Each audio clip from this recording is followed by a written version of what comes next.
Oferecimento: Sicredi Vale do Pequiri, Laborderme, farmácia de manipulação de sua confiança. Oftavita, Hospital Oftalmológico da cidade de Umuarama, no estado do Paraná. Olá pessoal, tudo bem com vocês? O programa da Tamires chegando mais uma vez para vocês, diretamente de Foz do Iguaçu. E hoje nós vamos conversar com o Dr. Rodrigo Albanês. Ele é cardiologista. Tem muitas situações que acontecem, você vai no cardiologista, principalmente o cardiologista que é cirurgião, ele fala assim, olha, você vai ter que fazer uma cirurgia por isso e por isso. Daí você fica cheio de dúvidas. O que é marca-passo? O que é isso? Por que ponte de safena? E essa ponte de safena é tirada de onde? Então aqui nós vamos conversar, vai ser um bate-papo, vai ser assim um ping-pong, onde nós vamos conversar sobre essas situações que muitas vezes e muitas pessoas estão em dúvida. Tudo bem contigo, doutor? Tudo bem, Tamires, obrigado. Boa tarde a toda a sua audiência. Muito obrigado pelo convite para participar do programa. Estou muito feliz que você aceitou. Muito bom, fico à disposição. Gente, eu tenho me deparado com jovens médicos, né? Os jovens doutores. E isso é muito importante, é muito bom para a gente. O que é um médico intervencionista? Então, hoje a gente tem na medicina A medicina ela sempre foi dividida, desde o começo dela, em basicamente 2 times. Sim. Então, toda a especialidade, se você for ver, vamos falar aqui da cardiologia. Então, você tem um cardiologista, que é o cardiologista clínico, ou seja, é o médico que vai fazer diagnóstico, faz acompanhamento, medica você de acordo com as suas doenças, etc. Mas chega um ponto, se você precisar de um procedimento cirúrgico, a cirurgia tradicional, você tem ao outro lado que é o cirurgião cardíaco. As outras especialidades também são assim. A gente tem, por exemplo, o nefrologista, que é um médico clínico. E a gente tem um urologista, que é o cirurgião que vai mexer no aparelho urinário. E aí, nos últimos anos, a gente teve um nascimento de uma terceira linha de terapêutica, digamos assim, que é o que a gente chama de intervenção de uma maneira geral.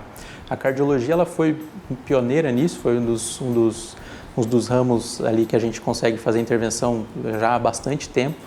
Então, a ideia da intervenção é você fazer procedimentos minimamente invasivos, que são cirurgias, são procedimentos cirúrgicos, mas que tem um mínimo de intervenção. Então, a gente não corta o paciente, a gente não usa bisturi, a gente não faz incisões como o cirurgião faz. Você mais é por vídeo. E a gente vai... Não é nem vídeo. No meu caso, por exemplo, a gente usa catéteres, como seria o mais correto, sim. Onde que são...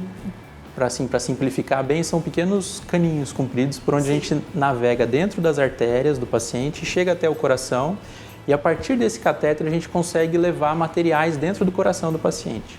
Então a gente consegue, por exemplo, um paciente que tem uma obstrução em uma das artérias do coração. Se ele tem uma placa de gordura obstruindo ali, a gente consegue através do catéter ir lá e liberar um stent, que é uma molinha, a gente fala grosso modo molinha, que ele dilata o ponto onde está impedindo o sangue de passar. Entendi. E então a gente desobstrui as artérias sem precisar fazer uma cirurgia de peito aberto. Não que a cirurgia não tenha o papel dela, ainda tem, sem dúvida, existem alguns pacientes que vão ter benefício no tratamento cirúrgico, como a ponte de safena que você citou.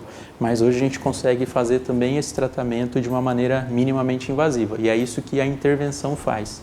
E a gente consegue fazer intervenção, claro, no meu caso, o coração, mas tem outras especialidades, outras áreas que fazem intervenção na próstata, no rim, pacientes da oncologia se beneficiam também de tratamentos intervencionistas, então tem esse outro mundo de cirurgias minimamente invasivas, vamos falar assim. Valvulopatia. A valvulopatia. Então, a cardiologia, ela tem, quando a gente fala em valvulopatias, a gente está falando de doenças que vão afetar as válvulas do coração. Nós temos 4 válvulas no coração. A gente tem a válvula pulmonar, a válvula aórtica, válvula mitral e válvula tricúspide. Essas válvulas, elas têm como princípio de funcionamento, elas impedirem que o sangue que está transitando dentro do coração volte para um estágio anterior, para uma câmara anterior, digamos assim. Porque o coração ele tem 4 espaços, átrios e ventrículos.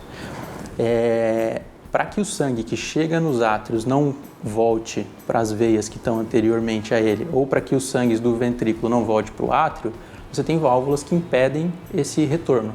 O sangue está sempre indo para frente, sempre circulando.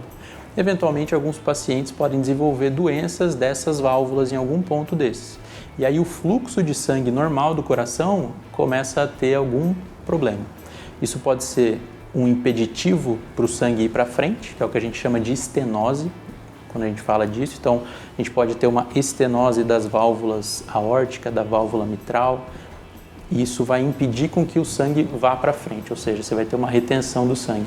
Ou a gente pode ter uma insuficiência dessas válvulas. Então, o coração, por exemplo, a gente tiver uma insuficiência da válvula aórtica, o sangue tende a sair do coração, mas ele volta, porque a válvula não consegue fechar adequadamente para impedir o funcionamento. E o tratamento dessas valvulopatias, elas tradicionalmente sempre foi um tratamento cirúrgico. Sempre foi uma coisa que ao longo dos últimos anos a cirurgia cardíaca sempre foi o tratamento padrão ouro. Porque como é um fator obstrutivo mecânico, a gente não consegue tratar só com medicação. É diferente, por exemplo, de um diabetes, esse tipo de doença, quando chega num determinado ponto onde ela está dando sintoma para o paciente, a gente precisa intervir ali, a gente tem que fazer alguma coisa para desobstruir ou para reparar aquele dano que foi feito. E hoje a gente consegue, em algumas dessas valvulopatias, porque valvulopatia é o grupo de doenças, não é uma coisa só. Então existe um grupo e daí dentro disso tudo que eu expliquei.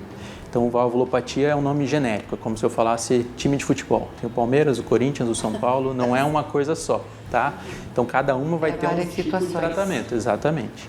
E hoje a gente consegue fazer tratamento dessas valvulopatias, de alguma delas, por cateterismo. Então hoje a gente consegue implantar válvulas no coração sem precisar abrir o peito do paciente.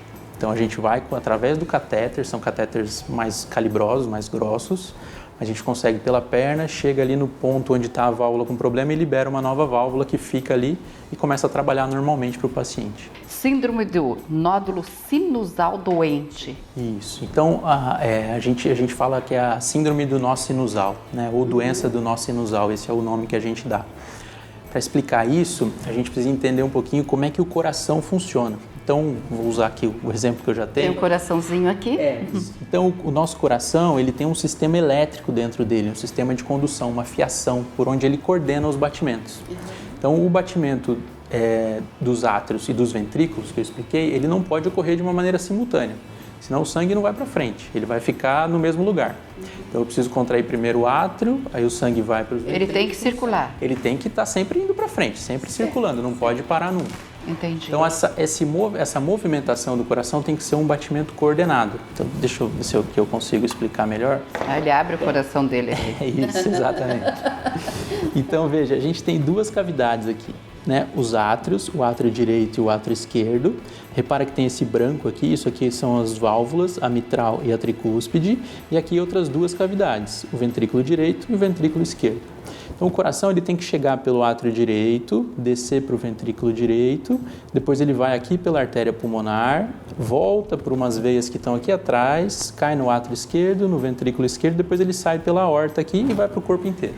Então é assim que o coração faz, esse é o trajeto que o coração impulsiona o sangue dentro dele.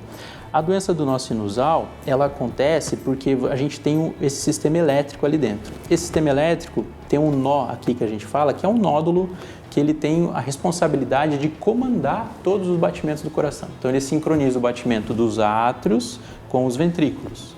E aí com isso faz o sangue fluir adequadamente. Com o envelhecimento, a população, conforme vai envelhecendo, esse nó sinusal ele tem um certo desgaste. E algumas pessoas vão ter isso por questões genéticas envolvidas, quem tem na família acaba tendo um pouco mais de chance de ter também.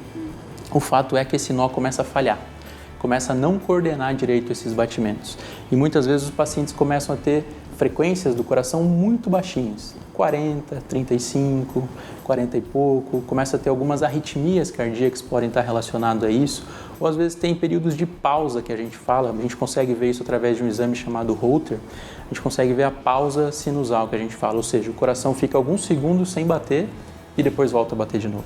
Então, no momento que existe essa pausa, por exemplo, ou que a frequência do coração do paciente abaixa muito, ele pode ter sintomas. Sintomas como sensação de que vai desmaiar, que a gente chama de pré-síncope, ou às vezes um desmaio de fato, às vezes tonturas, sabe?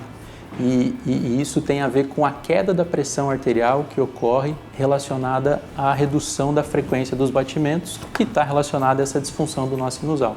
E essa é a doença que a gente chama de doença do nó sinusal. Uma doença que está relacionada ao envelhecimento da população, é muito mais comum na população mais idosa, né? E ela está relacionada a esse tipo de sintoma. O tratamento, na imensa maioria das vezes, quando os pacientes têm sintomas relacionados a isso, é implantar um marca-passo. A gente não tem hoje como ir lá e refazer esse nó sinusal. Isso é uma coisa da natureza ali. Então a gente precisa implantar um dispositivo artificial que vai fazer o comando desses batimentos como se fosse o nosso nó sinusal, que é o nosso marca-passo natural. Então quando a gente perde ele, a gente precisa implantar.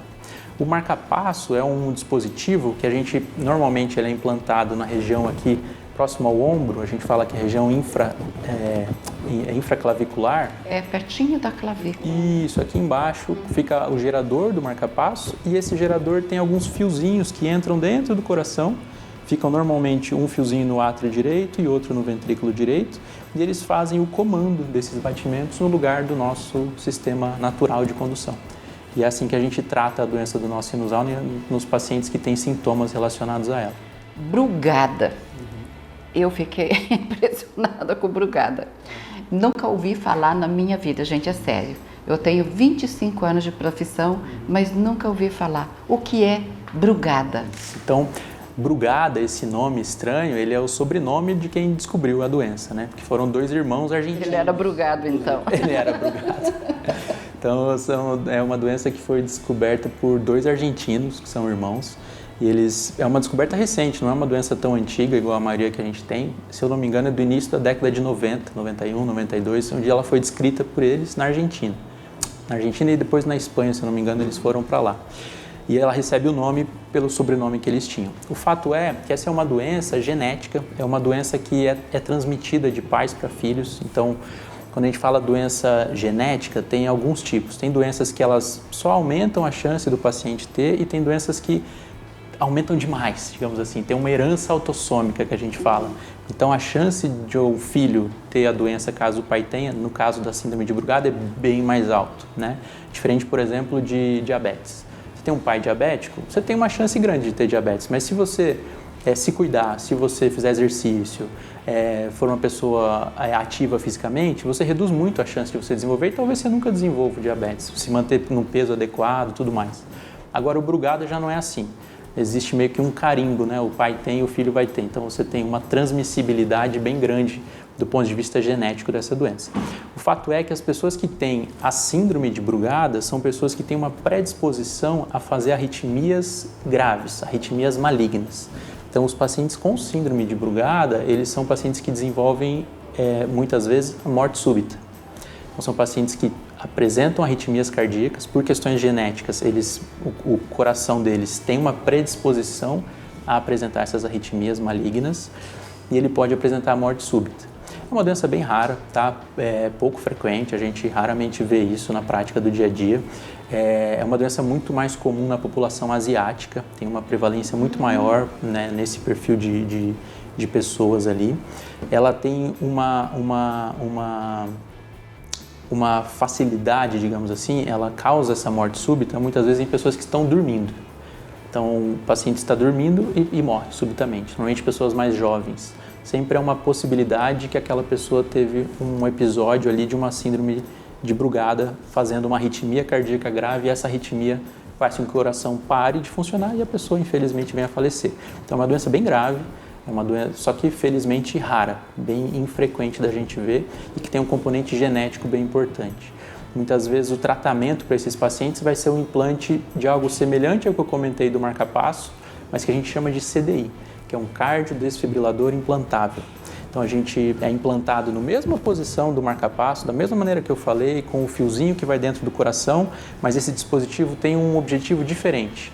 Porque essa arritmia que eles apresentam, que são arritmias mais graves e que causam a morte, são arritmias que respondem ao choque. Então, e esse dispositivo tem a capacidade de detectar essa arritmia. Quando ele detecta essa arritmia, ele deflagra um gatilho ali dentro dele que dá um choque no coração do paciente internamente mesmo. E é um choque que é doloroso para o paciente, assusta o paciente, mas salva a vida dele. Então isso que é o mais importante. Então é um cardiodesfibrilador implantável, que é a mesma ideia da gente dar o choque, como a gente vê nos filmes, só que é uma coisa que está interna, está lá dentro do paciente e ele detecta a arritmia e dispara o choque. Isso acaba salvando a vida desses pacientes muitas vezes porque eles têm, como eu falei, essa predisposição a deflagrar arritmias cardíacas bem graves. Ainda bem que existe isso, né? Sim. Eu vou para o meu intervalo e eu volto já já com o Dr. Rodrigo Albanese, ele que é cardiologista, aqui de Foz do Iguaçu.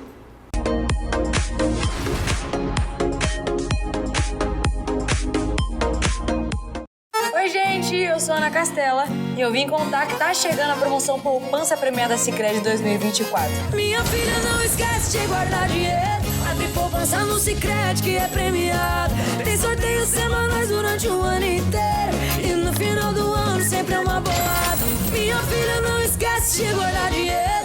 Para participar é simples. Depositou, ganhou o cupom da sorte para concorrer. Faça como eu, bora poupar.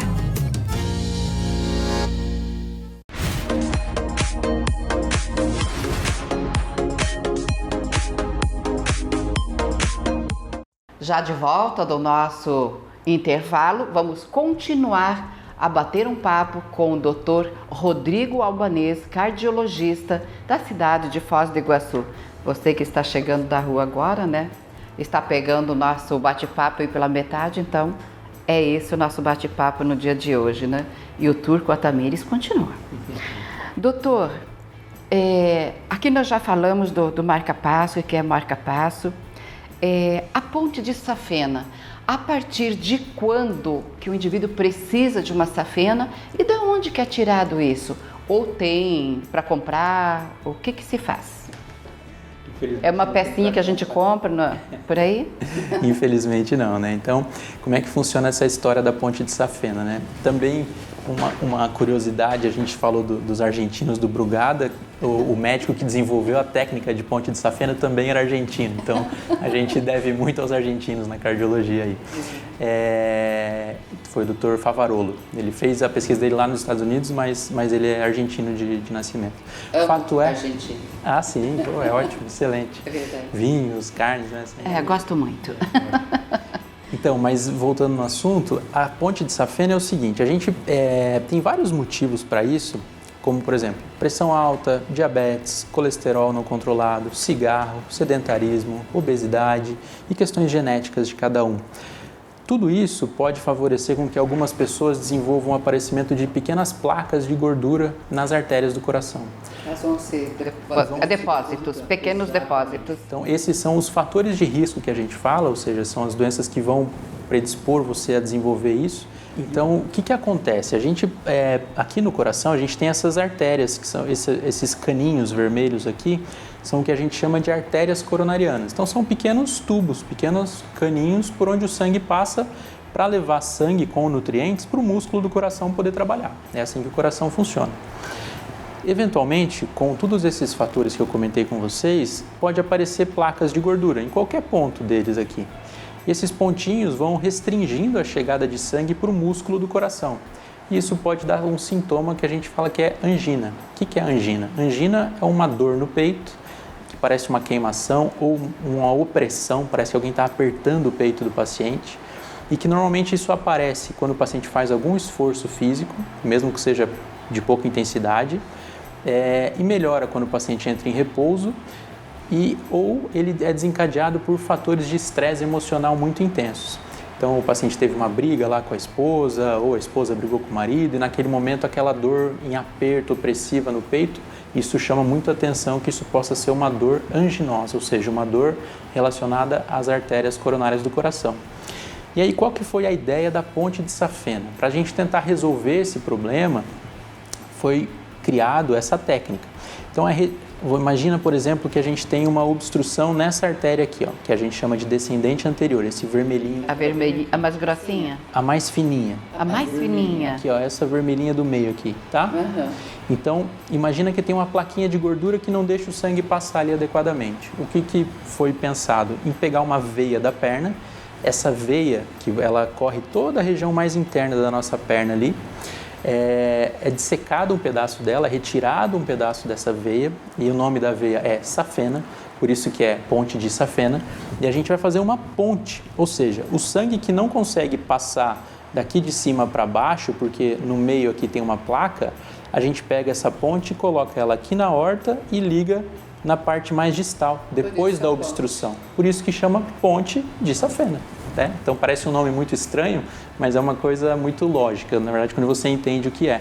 Então essa é a famosa ponte de safena. Então isso é feito para a gente fazer ou a gente usa o termo um bypass, uma passagem de sangue, evitando aquele local onde tem a obstrução. Hoje o cirurgião cardíaco, ele faz as pontes de safena, mas ele usa muito também uma outro tipo de ponte, que é o que a gente chama de ponte de mamária. Por que mamária? Daí a mamária é uma artéria que a gente tem dentro do tórax mesmo, que na hora que o cirurgião está fazendo a cirurgia, ele tira a safena e coloca em algumas artérias, normalmente numa artéria aqui do lado direito, a coronária, e outra aqui no marginal esquerdo, que a gente chama, né, o nome da artéria, as safenas, então conecta a aorta nesses pontos de obstrução aqui mais laterais, vamos chamar assim, e nesse local onde eu mostrei para vocês, normalmente não vai uma ponte de safena. O que vai aqui é uma outra ponte que sai daqui de cima, a gente tem uma outra artéria aqui chamada subclávia.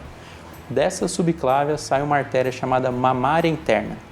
A artéria mamária interna, ele disseca toda ela e ele conecta ela direto aqui no ponto distal da artéria. E daí faz uma ponte de mamária e mais algumas pontes de safena de acordo com a necessidade. Então é um tratamento híbrido. Você coloca um enxerto arterial, ou seja, uma artéria, e enxertos venosos dessa veia da perna.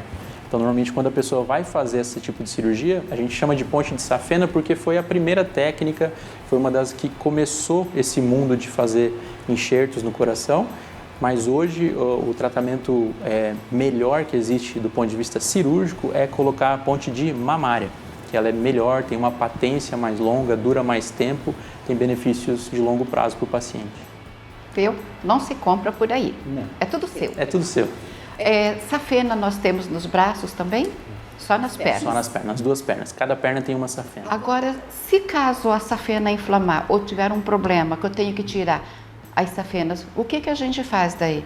Daí eu fico mais frágil ainda na área cardíaca, se der algum problema? Não diria que você fica mais frágil. A gente tem como contornar várias dessas situações. Então, a gente consegue fazer pontes com outros enxertos.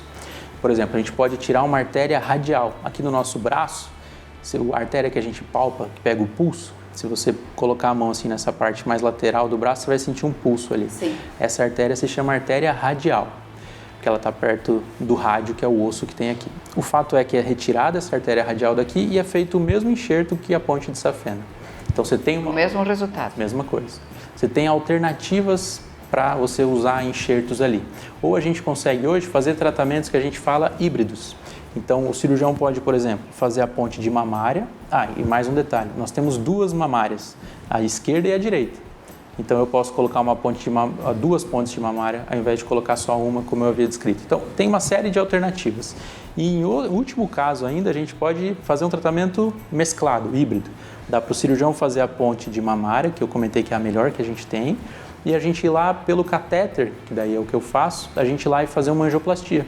Então eu coloco um stent na coronária direita, por exemplo, e um na circunflex, e o cirurgião coloca a mamária aqui. Então a gente mistura os tratamentos, faz stents com pontes, e aí consegue revascularizar. Então a gente tem muita alternativa. Quem já operou a safena, às vezes mulheres, muitas vezes fazem retirada da safena porque tem muito inchaço nas pernas, né? Então, mesmo que não tenha, a gente consegue ter alternativas para oferecer para o paciente. Dá para fazer várias emendas, dá para fazer, hoje, como diz o meu tio, dá para fazer várias gambiarras no coração, gente, para poder sobreviver na dor. Sim, a gente consegue fazer muita coisa hoje na cardiologia, um ramo que cresceu muito. Para a gente encerrar, gente, eu vou deixar perguntas para trás, mas eu volto aqui se ele me atender. Claro, quando você quiser. Ele é super ocupado, mas eu vou pedir isso. Então, vamos esperar aí mais um tempinho, se ele tiver esse tempo, né? Tenho sim. Doutor, eu vi recentemente, como muitas pessoas viram, que mudou um pouquinho a forma de aferir pressão, valores. Por quê? Número. Então, isso tem tido uma certa discussão aí na sociedade. Até... E o que você, como médico, cardiologista? Eu entendo que ficou um pouco exagerado, sabe? Eu acho que ficou muito restritivo os valores, sabe? Das pressões arteriais, principalmente no último guideline, né? A última diretriz europeia, ficou uma coisa muito restrita, onde a gente vai ter dificuldade de conseguir chegar nesses números com os pacientes, sabe? Então ainda está sendo um tema de debate, a gente como cardiologista ainda tem conversado muito sobre isso para tentar não ser tão restritivo, porque qual que é o grande problema? Se a gente reduz demais os níveis de pressão do paciente, a gente pode às vezes gerar alguns sintomas. O paciente pode ter muita sonolência, desmaios, sensação que vai desmaiar, moleza, então a gente tem que achar um ponto ali, eu acho que nem tão ao céu, nem tão ao inferno. Isso. Porque senão se a gente não chegar no meio termo, não adianta eu dar remédio para o paciente e que às vezes ele vai passar mal em casa. Se a gente pegar, por exemplo, aqui a cidade como Foz, que é muito quente, chega no verão, os pacientes às vezes não toleram tanta medicação, porque a pressão já vai cair pela temperatura. E ainda eu vou lá e encho o paciente de remédio, daqui a pouco os pacientes estão todos caindo aí, se machucando. Então a gente tem que chegar num meio termo onde a gente consiga reduzir os riscos da pressão alta, ou seja, ela não pode ficar alta porque ela pode causar, por exemplo, essa obstrução na coronária que eu citei para vocês. Mas ela também não pode ser tão restritiva, tão baixa, a ponto do meu paciente sofrer com o medicamento. Então eu acho que o meio do caminho seria algo interessante. Eu tento manter para os pacientes meus que fazem tratamento uma pressão abaixo de 14/9 ainda. Ainda tenho sido mais como tratamento, eu digo, né? Abaixo disso, não mais que isso, tá? No limite, no máximo isso, nada acima disso. Para a gente tentar ter um controle sem ter esse malefício. Porque principalmente aqui na cidade, não é raro os pacientes entrarem em contato comigo, doutor, eu estou caindo aqui, estou desmaiando, porque se você abaixa demais, entende? Então, a gente tem que ter um balanço que não prejudique os pacientes e traga os benefícios do remédio. Tem que ter um contrabalanço. Exatamente, eu acho que os pacientes possam viver com um pouquinho mais de qualidade, né? Sem dúvida. De vez em quando aparece, né, na medicina umas coisas assim e nós temos que se adaptar. É uma ciência que vai mudando, né? É uma ciência que a gente está sempre aprendendo, sempre renovando, então às vezes uma coisa que está em vigência hoje, depois muda e é assim que funciona a ciência, né? É assim que a gente melhora, é assim que a gente evolui, aprendendo e modificando as coisas no futuro.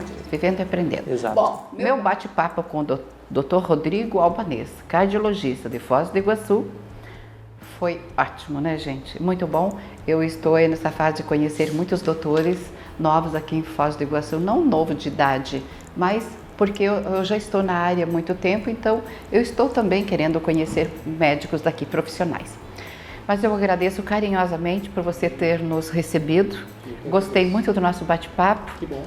E eu volto porque ficou muitas situações para trás. Por que o coração vai ficando fraquinho conforme a idade? Se tem tratamento, se tem cirurgia.